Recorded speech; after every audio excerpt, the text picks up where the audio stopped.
Alright guys, so I did take the tubing off. This tube came off, so what you gotta do next is obviously you gotta take the belt off. And good thing on here that it actually shows you,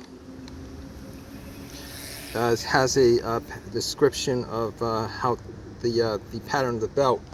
Normally if you don't have this, you can look it up, or you can just take a piece of paper and a pen and just draw it. But the bolt here is probably a 15 or a 16. Once you take that off, you have clear access to the alternator and the compressor. What you want to do first, obviously, normally I kind of,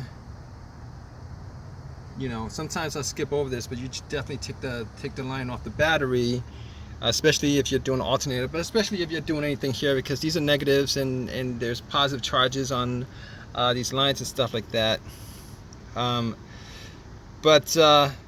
Yeah, it's pretty self-explanatory. But before you do the compressor, you guys notice that your clutch is not working, AC clutch is not working when the AC gets turned on.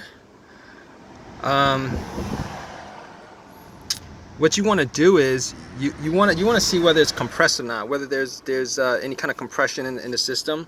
For you guys to do that, you guys might want to use one of those. You guys might want to use a pressure tester on the low line just to see how much pressure is in it. You might want to put some AC Freon in it, and then turn the car on, turn the compressor on, see if it's actually holding or not.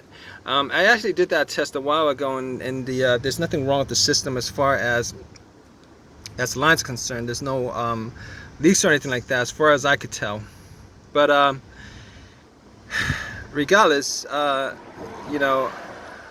going to depressurize it because I know there's some Freon in the system from last time. I'm going to depressurize it, take everything out, and then it's pretty simple. You just take these 4 bolts off, and then it'll give you, once you're able to take it off, you're going to be able to turn it, and then you're going to be able to take the two the high and the low line tubes off, and then you're going to disconnect that, and that's the compressor.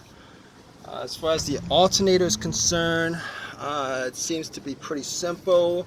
1 bolt here, 1 bolt here, and obviously a connection there, and you can pretty much swap it out at that point. I'm definitely going to change the belt too. I probably should have just bought another